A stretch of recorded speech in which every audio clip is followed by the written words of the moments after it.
Most people stay poor not because they lack intelligence or ambition or willingness to work.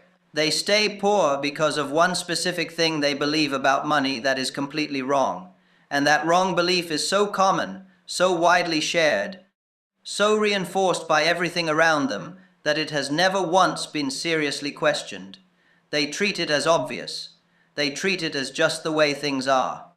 And that untested belief determines every significant financial decision they make for their entire working lives, which means it determines where they end up. I am going to name that belief precisely, and then I am going to describe the specific alternative that I used and that every person I watched build real financial independence used, whether they named it or not.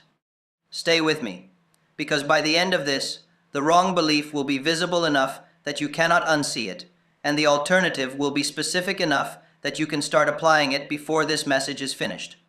I am Henry Ford. I built the Ford Motor Company from nothing. I built the assembly line that changed how the world makes things. I paid my workers $5 a day when everyone said I was destroying the industry, and I was right and they were wrong, and I will explain exactly why later. I grew up on a farm with very little. My father was a hardworking man who believed the things I am going to tell you most people believe, and he died with those beliefs intact and with a life that those beliefs produced. I loved my father. I also understood, in a specific and painful moment in my early working life, that his beliefs about money were going to produce the same life for me that they had produced for him, unless I changed them. This message is about what I changed them to, and why, and exactly how you can apply the same change to your current situation regardless of where you are starting from. Listen to this every day. What I am about to describe takes more than one hearing to become clear enough to act on, and acting on it is the only part that matters. The wrong belief is this. Most people believe that the way to improve their financial position is to earn more money. This sounds so reasonable that calling it wrong feels absurd. If you have less money than you need, the solution is to get more money, work harder, get promoted, find a better job, earn more. This is the operating assumption behind almost every financial decision most people make, and it is wrong, specifically and practically, in a way I am going to describe clearly. The reason it is wrong is not that earning more is bad or unnecessary. Earning more can be necessary and is often genuinely useful. The reason it is wrong is that it treats income as the variable that determines financial position. Income is not the variable that determines financial position. The direction of the flow of money through your life is the variable that determines financial position. And income level, without a change in the direction of flow, does not change the financial position in any structural way. It changes the scale at which the same direction of flow operates. A person with a small income flowing entirely in the consumption direction and a person with a large income flowing entirely in the consumption direction are in structurally identical financial positions. The larger income funds larger consumption, but the structural position is the same. Neither is building anything that accumulates, neither is developing anything that compounds. Both are converting all income into consumed goods and services and starting fresh at the beginning of each period. I watched this operate with perfect consistency in the men around me throughout my working life. Men who received significant raises and whose financial position did not improve because the consumption expanded to match the raise. Men who earned what looked from the outside like more than enough and who, when the income stopped for any reason, discovered that the income had been running ahead of the accumulation the whole time, and that the accumulated position was not what the income level had suggested it would be. The income was real. The financial position, in terms of what had been built and what remained when the income stopped, was not proportional to it. The alternative is not frugality in the sense of simple spending less. I am describing something more structural than spending less. I am describing the deliberate direction of a portion of every income towards something that compounds in your favor rather than towards something that is consumed and gone. The fraction does not need to be large to start. The direction is the thing that matters. Even a small amount flowing consistently in the productive direction, sustained over years, produces a different structural outcome than any amount flowing entirely in the consumption direction, because the productive direction compounds and the consumption direction does not. This is the first and most fundamental thing that keeps people poor. Not the size of the income, the absence of any flow in the productive direction. And the absence of that flow is sustained by the belief that the income level is the variable to change, which directs all effort toward earning more, rather than toward directing any portion of what is already being earned towards something that builds. Here is the first exercise. It takes 30 minutes and produces a picture that most people have never clearly seen of their own financial life. Write down every significant source of money that came to you in the past 2 years. Every paycheck, every bonus, every unexpected sum, every return from anything. Total it roughly. Now, write down what you currently own that produces output without your continued active effort. A business, a property that generates rent, an investment that generates returns. Anything that produces something when you are not working. Total the value of everything on that second list, roughly. Now ask the question, what percentage of the total money that flowed through your life in 2 years is now in something that produces without your effort? For most people who have been operating on the income-first belief, the answer is a very small percentage or zero. The rest was consumed. All the real effort that produced all that income converted into consumed goods and services and is now gone, leaving roughly the same productive position as before the income arrived. This is not a moral judgment. It is a financial description of what the income-first belief produces over time. The belief keeps people poor not by making them spend irresponsibly. Most people who are stuck in this pattern are spending responsibly. They are just spending all of it, rather than directing any portion towards something that accumulates. Now, I want to describe the specific mechanism by which the direction changes, because the general principle without the specific mechanism is inspiration without application. The mechanism I used and that I watched every person who changed their financial position use is what I think of as the productive first commitment. Before any income is available for any other purpose, a specific portion is committed to a specific productive purpose, not saved in the abstract, not held for some future unspecified investment. Committed to a specific productive purpose that has been identified before the income arrives.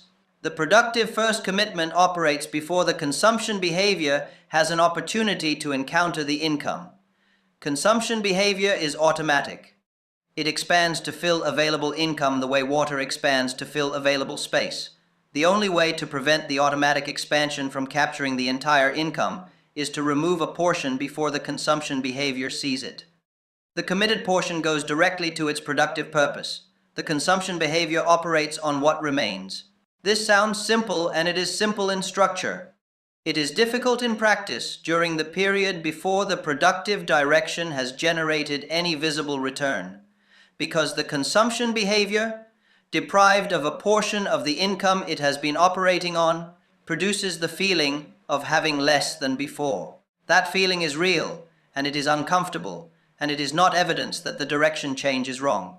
It is the adjustment period between one financial structure and a different one. The adjustment period ends when the productive commitment begins generating its own output. At that point, the discomfort of the adjustment is replaced by the specific evidence that the productive direction is working. Most people abandon the productive first commitment during the adjustment period, before the evidence arrives, and return to the full consumption of income, because the full consumption removes the discomfort immediately. This return to full consumption is the specific decision point where the financial trajectory of most people's lives is determined. The people who sustain the productive commitment through the adjustment period and reach the point of first evidence are the people who continue. The people who abandon it during the adjustment period return to the income first belief and the financial position that belief produces. Sustain the commitment through the adjustment period. The adjustment period is temporary.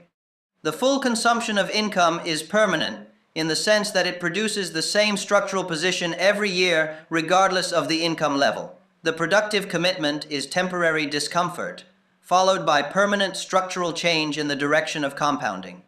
There was a man I knew in my early years in Detroit, a machinist named Harold, who understood this mechanism and described it to me in terms that I have carried since. Harold had grown up with very little and had watched his father and his father's colleagues work hard their entire lives without building anything that persisted after the wages stopped.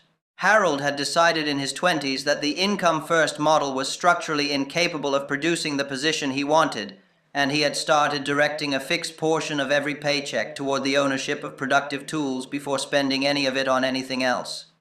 The amount Harold directed was small by any standard. He could not afford to direct more in the early years. But the direction was consistent, and the productive tools he accumulated with those small, consistent amounts grew over years into an operation that generated more income than his wages did, which he also continued directing into more productive capacity until the productive capacity was generating enough that the wages were optional rather than necessary. Harold was not a man of unusual intelligence or exceptional circumstance. He was a man who had changed the direction of the flow of money in his life from entirely consumption to partially productive, and had sustained that change through the early adjustment period until the productive side was generating its own evidence. The evidence sustained the commitment from that point forward, and the compounding of sustained productive commitment over years produced the position he had started pointing toward in his 20s. I am telling you Harold's story rather than a story about my own situation, because Harold's situation was closer to where most people listening to this are starting from than mine was at the point when the company was generating significant returns. Harold started from wages, small wages. He changed the direction of the flow from entirely consumption to partially productive. And the direction change, not the size of the income, produced the structural change in his financial position over the years he sustained it. Now, I want to address the specific reason most people never make the direction change, even when they understand the principle clearly. And that reason is more interesting and more important than the mechanics I have been describing. The reason most people never make the direction change is that the financial beliefs that sustain full consumption are socially reinforced in a way that the productive commitment beliefs are not. The social world around most people operates entirely on the income-first, full consumption model. The people they admire demonstrate the value of income by what the income purchases. The standards against which financial progress is measured are standards of consumption. The conversations about money that happen in families and among friends are almost entirely about income level and consumption capacity, not about what is being built in the productive direction. This means that a person who makes the productive commitment is operating against the social grain. The smaller consumption pool produced by the productive commitment will be noticeable to the people around them, and will produce comments and questions and advice that is genuinely well-meaning and entirely in the direction of returning to full consumption. The advice will take the form of reminders that you deserve to enjoy your earnings, that you are being too careful, that the security you need is already there, and it is time to live a little more fully. All of this is the social reinforcement of the income-first, full consumption belief, delivered by people who love you and want you to be happy. This social pressure is not malicious. It is the expression of a shared belief that the people applying the pressure have never examined, because the belief is so universally held that examination has never seemed necessary. The belief is wrong in the specific structural way I have been describing, but it is wrong quietly, over years, in the direction of a financial position that only becomes clearly inadequate much later, not in the direction of an immediate visible failure that would make the wrongness obvious. The productive commitment requires operating against this social pressure without being defensive about it and without evangelizing the alternative, because neither defense nor evangelism sustains the commitment. What sustains the commitment is the specific evidence from the productive direction that the direction is working. Before the evidence is available, the commitment must be sustained on the clarity of the structural understanding rather than on social support. After the evidence is available, the evidence speaks for itself and the social pressure becomes irrelevant. This is the hardest part of making the direction change in practice, not the mechanics, which are simple. The social navigation of operating differently from the people around you during the period before the evidence of the productive direction has accumulated enough to be visible. The people who make the change and sustain it through this period are the people who understand the structural wrongness of the income-first belief, clearly enough that the social pressure to return to it does not feel like wisdom but like the repetition of the belief that produced the position they were trying to change. See the belief clearly, understand why it is structurally wrong, and let the clarity of the structural understanding carry you through the social pressure period rather than waiting for social support that will not arrive, because the people around you have not changed their belief and are not going to change it through your example alone. I want to describe the second thing that keeps most people poor, because it is related to the first, but operates at a different level of decision-making and is equally important to understand clearly. The second thing is the confusion between appearing financially capable and being financially capable. These feel like the same thing from the inside while the confusion is operating, and they are completely different structural conditions that produce completely different long-term outcomes. Appearing financially capable is the condition of having a life that looks to the outside world like the life of someone who is financially comfortable. The right clothing, the right location, the right things. The right visible signs of having attained a level of financial success that is respected by the social world you operate in. The appearance is funded by income. When the income is adequate, the appearance is sustainable. When the income stops or falls, the appearance is immediately at risk because the appearance was funded by the income rather than by productive capacity. Being financially capable is the condition of owning productive structures that generate the income that funds the life, independent of your continued active employment. The life funded by productive structures is not at risk when any specific income source stops, because the structures generate income from their own operation rather than from your personal continued effort. The appearance may be similar to the appearance of someone funding their life from wages. The structural condition underneath the appearance is completely different. Most people in the income-first model are optimizing for the appearance, not consciously or deliberately.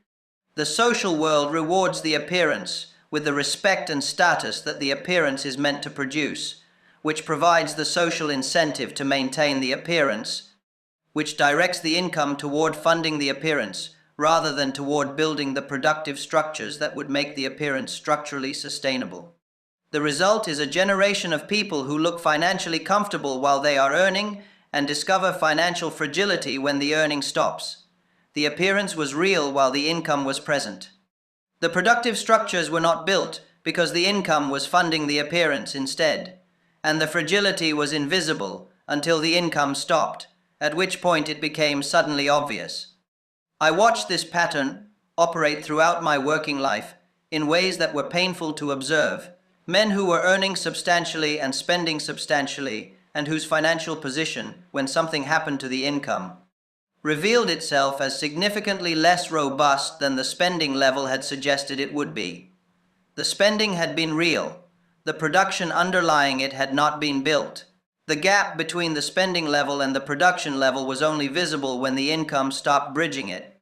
Do not optimize for the appearance of financial capability. Optimize for the actual structural condition of financial capability, which means productive structures generating income that is more than consumption requires. The appearance can be modest during the building period. It will be more than adequate later, built on production rather than on income, and therefore sustainable in a way that income-funded appearance is not. There is a specific metaphor that I think captures the distinction between these two financial conditions more clearly than any abstract description. Think of a river and its banks. The water in the river is the income. The banks that contain and direct the river are the productive structures. A river running between strong banks has a direction and a force that moves things. A river running across flat ground without banks spreads out and loses force and eventually evaporates rather than reaching its destination. Most people's financial lives are like a river running across flat ground. The water is real and it is moving, but it has no banks to direct it toward accumulation. It spreads across the flat ground of consumption and evaporates as it goes. A small amount of that flow, directed by banks, by productive structures that contain and channel the flow toward compounding, would reach a destination that the unbounded flow never reaches regardless of how much water is running. Build the banks. The water, the income, will find them and flow through them rather than spreading across the flat ground of consumption. The banks are the productive structures. You build them from a portion of the water by claiming that portion before it has spread across the consumption ground. The claimed portion builds the banks. The banks direct the remaining water toward accumulation. The accumulation builds more banks, and the river gets stronger and more directed with each cycle, rather than spreading further and losing force. Now I want to describe the third and most persistent thing that keeps most people poor, because it is the one that operates after the first two have been understood and addressed, and that stops people from completing the transition they have started. The third thing is premature harvest. Premature harvest is the practice of taking returns from productive structures before those structures have compounded to the scale where the harvest does not interrupt the compounding. Here is the specific mechanism of premature harvest. A productive structure begins generating returns. The returns are real, and they are evidence that the direction is working. The person building the structure has been through the adjustment period and the period of no visible return, and is now in the period of first evidence. The first evidence is modest. It is less than the wage. It is less than what the structure will generate when it has grown further, but it is positive and real, and it represents the specific fruit that the building period was aimed at producing. At this point, the impulse to harvest is powerful. The harvest would fund consumption that has been deferred during the building period. It would produce the visible evidence of success that the social world expects. It would deliver the immediate reward that the extended period of building without reward has been building toward in the feelings, if not in the plan. The harvest feels like the payoff. It feels like what the building was for. And if the harvest is taken at this point, the compounding stops. Not permanently, if the structure is sustained. But the harvest takes from the structure the resources that the structure would have used for its next stage of growth. The next stage of growth happens more slowly because those resources are not there. The slower growth means the next harvest opportunity is further away. The compounding, interrupted at the moment of first evidence, proceeds at a fraction of the rate it would have proceeded without the interruption. The men who build significant productive structures are almost always the men who sustained the no-harvest discipline through the period of first evidence and early returns. They waited until the structure had grown large enough that the harvest was a fraction of the returns rather than the entirety of them. At that point, the harvest funded improved consumption without interrupting the compounding, because the structure was large enough that the remaining returns were sufficient to continue the growth at a meaningful rate. This discipline, sustained through the specific temptation of first evidence, is the discipline that separates the builders who complete the transition from the builders who make significant progress and then interrupt the compounding at the critical moment. The critical moment is not at the beginning. It is at the point of first evidence, when the building has been validated and the harvest seems like the natural and deserved next step. Defer the harvest until the structure is large enough that the harvest is a fraction rather than the entirety. This is not a precise calculation. It is a directional discipline. When the returns from the structure exceed the consumption requirements with significant surplus to spare, the harvest is sustainable. When the returns do not yet exceed the consumption requirements, the harvest is premature in the specific sense that it takes from the compounding more than it delivers in immediate consumption benefit. Here is the second exercise. It is the one that makes the three things I have described operational in your current situation rather than conceptual. Take your current monthly income. Identify the smallest amount that you could commit to a specific productive purpose starting this month without the removal of that amount, making it impossible to cover actual necessary expenses. Not comfortable expenses, actual necessary ones. Write the number. Now identify the specific productive purpose, not an abstract category like investment or savings. A specific thing, a specific capability you are developing that will produce output. A specific small productive operation you are building. A specific ownership stake in something that generates returns. Something specific enough that you can describe what it produces and who receives the value it produces. Commit the amount to that specific purpose starting this month, before any other spending, before any decisions about what to do with the income this month. The commitment comes first. This is the direction change in its smallest practical form. A small amount committed to a specific productive purpose before consumption. It will feel like less than enough. It is less than enough in the sense that it will not produce significant results quickly. But the direction is what matters. The amount is what you start with. The amount grows as the productive purpose generates evidence, and as the productive commitment habit becomes the default rather than the exception. The amount you start with is less important than starting. The direction change with a small amount is the same structural change as the direction change with a large amount. The small amount builds the habit of the productive commitment. The habit is the most valuable output of the early stage, more valuable than the small productive returns the small amount generates, because the habit is what sustains the commitment through the growth stages when the amounts become larger and the returns become more significant. I want to close with the most practical summary of everything I have described, because the three things that keep people poor are clear, and the alternatives to each are clear, and the path from where most people are to where the productive direction leads is a sequence of specific decisions rather than a single, dramatic transformation. The income-first belief keeps people poor. The direction-first alternative changes the structural position regardless of income level. The direction change requires a productive first commitment before consumption, sustained through the social pressure of the adjustment period until the productive direction generates its own evidence. The appearance-first orientation keeps people poor. The production-first alternative builds structural capability rather than funded appearance. The structural capability is more durable than the income-funded appearance, and more resistant to the fragility that the funded appearance reveals when income stops. Premature harvest keeps people poor.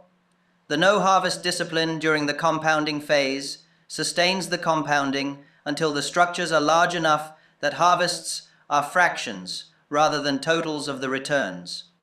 The discipline is hardest at the moment of first evidence, which is also the moment it is most critical to maintain. These three changes are available in your current situation starting today, not when the income is higher, not when the circumstances are more favorable.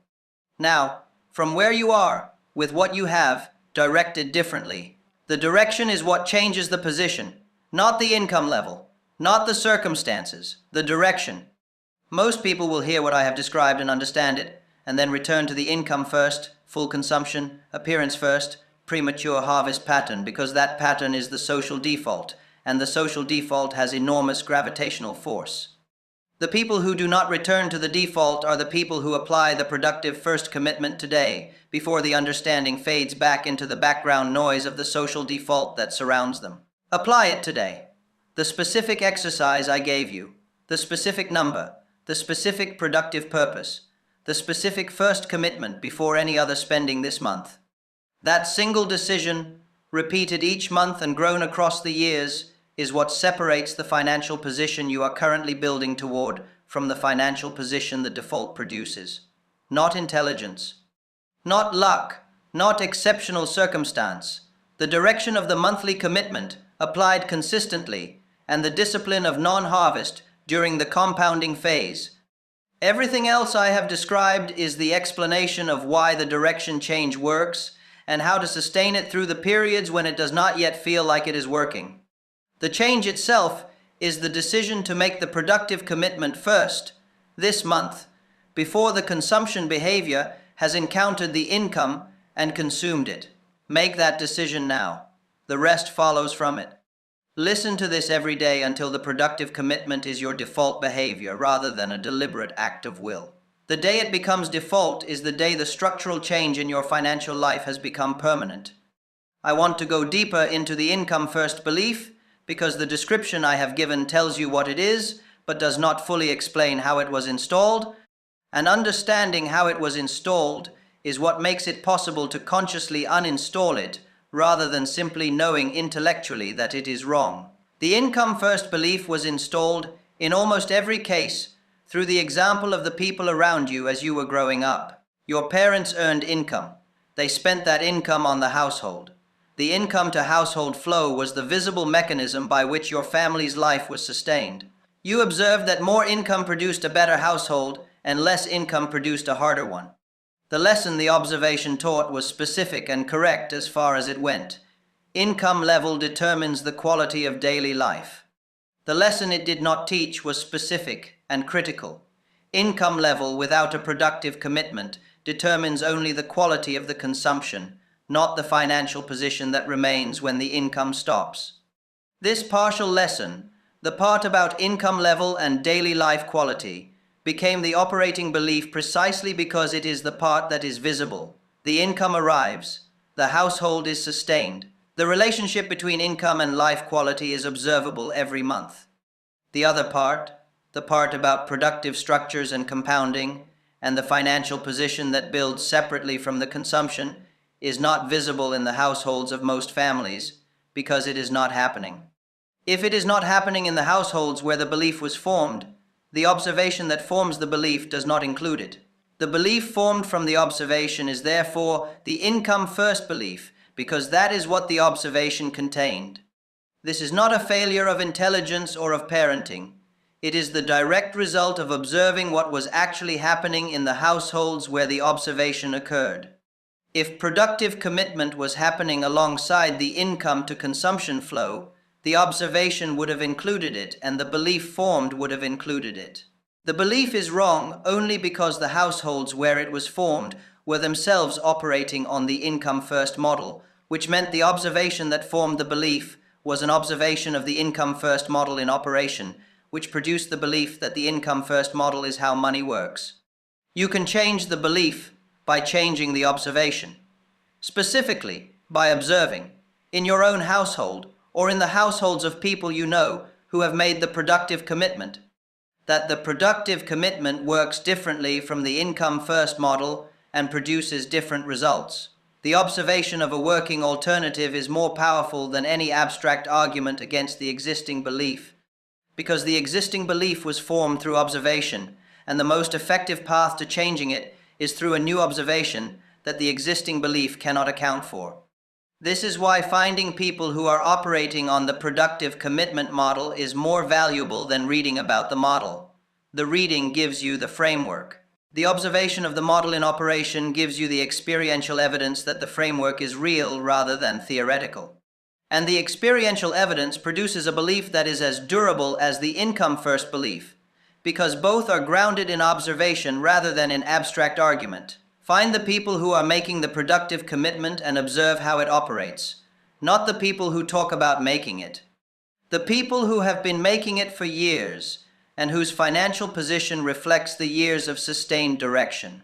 The observation of their position and the specific understanding of how that position was built is the most effective tool available for changing the income-first belief at the level where the belief actually operates, which is the level of automated daily decisions, rather than the level of consciously held principles. Now, I want to address the specific question of where to direct the productive commitment, because the principle of directing a portion of income toward productive capacity is clear, but the specific application in your situation is not, and that gap between principle and specific application is where most people get stuck.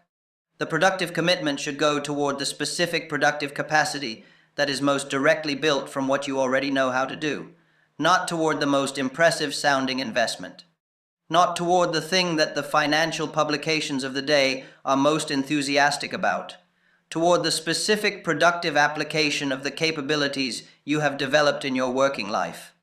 The reason for this is practical and important. The productive commitment will encounter difficulties and uncertainties in its early stages. Every building project does. The person who is building in a domain they understand deeply has the specific information needed to distinguish between difficulties that indicate a wrong direction and difficulties that indicate normal building challenges.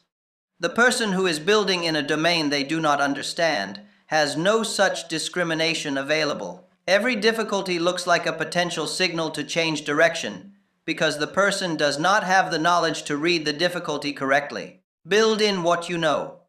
The specific application of what you know to a productive purpose is the most reliable starting point because the building challenges you encounter are interpretable rather than opaque. You understand the domain well enough to know whether a difficulty is a dead end or a bump in the road. That discrimination is what allows you to sustain the building through the normal challenges rather than abandoning it at the first difficulty because the difficulty is uninterpretable. I built in engineering because I understood engineering, not because engineering was the most interesting or the most impressive domain available, because it was the domain in which my capability was genuine and in which the challenges I encountered were interpretable to me. The development of the engine in the shed on Bagley Avenue encountered many challenges. I could read those challenges because I understood the domain. I knew which ones indicated I was heading in the wrong direction, and which ones indicated I was heading in the right direction, but had not yet solved the problem. Without that domain understanding, the identical challenges would have been indistinguishable in terms of what they indicated. Build in your domain. Direct the productive commitment toward the application of the capabilities you have already developed.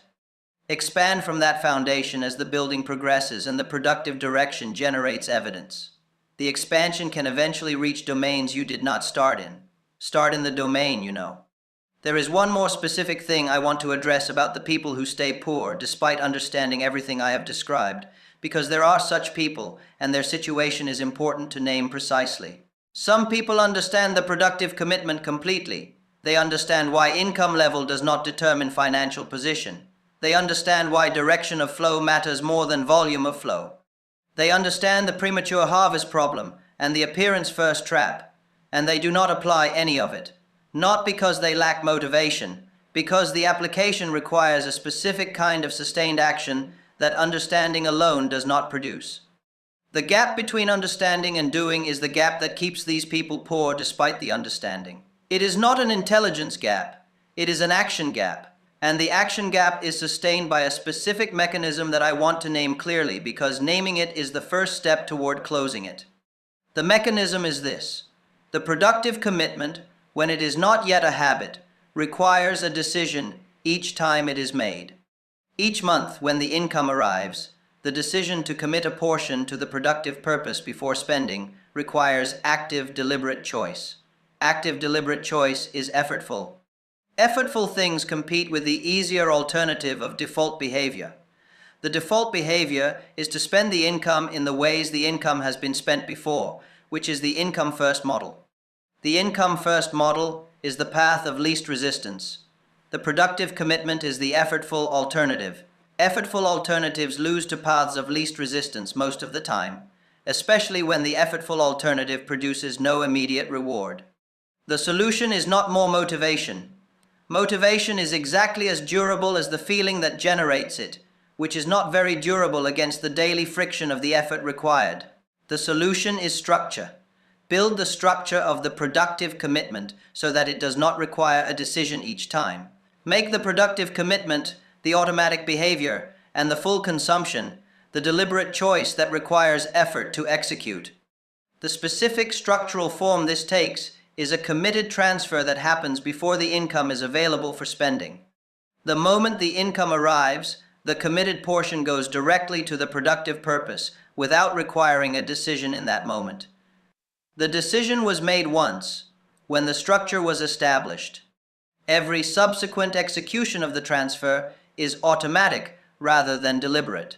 The path of least resistance becomes the productive commitment rather than the full consumption. This structural approach is why I describe the productive first commitment as committed rather than intended.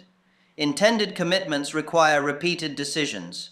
Committed structures execute automatically. The financial position over years of automatic productive commitment is structurally different from the financial position over years of intended but repeatedly decided productive commitment, because the automatic execution sustains the direction through the many ordinary days when the motivation is not high and the effortful alternative would not be chosen over the path of least resistance. Build the structure. Make the productive commitment automatic. Let the path of least resistance be the productive direction rather than the consumption direction. This single structural change, more than any level of understanding or motivation, is what produces the sustained direction change that changes the financial position over years. I will tell you honestly that in the years when I was most successfully directing resources toward productive capacity, the direction was structural rather than willpower dependent. The productive commitment was built into the operation of the company in ways that did not require daily decisions to maintain. The resources went to productive reinvestment because that was how the financial structure of the operation was set up, not because I made the heroic decision to reinvest rather than consume on each occasion the decision arose. The same structural discipline is available in your personal financial life. The automatic transfer, established once, that commits the productive portion before the consumption behavior encounters the income, is the structural equivalent of what I built into the operation of the company. It requires one deliberate decision to establish the structure. After that, the structure executes the decision automatically, every time, regardless of the motivation level of any given day. Establish the structure. Let the structure sustain the direction, and observe over years the financial position that the automatic productive direction produces compared to the financial position that the automatic consumption direction was producing before the structure was established. The difference is not dramatic in year 1. It is clear in year 3. It is significant in year 7. It is transformative in year 10. The compounding of automatic productive commitment over a decade produces a financial position that would not be reachable through any level of income without the productive direction, because the productive direction compounds in ways that the consumption direction does not, regardless of the income scale. A decade of automatic productive commitment starting today. That is the length of the commitment, and that is the specific horizon at which the result is unambiguous. Not 1 year, not 3. A decade, because the compounding that changes the structural financial position takes time to work, and the time it takes is the specific time that most people who understand the principle are not willing to sustain the commitment through. Commit to the decade. Establish the structure that makes the commitment automatic, and let the structure do the work that the willpower cannot sustain through 10 years of ordinary days. The belief that keeps most people poor is now visible to you. The alternative is now specific. The mechanism for sustaining the alternative through the years it takes to produce its full result is structural rather than motivational. And the structure can be established today, from where you are, with what you have, directed differently. You know what to do.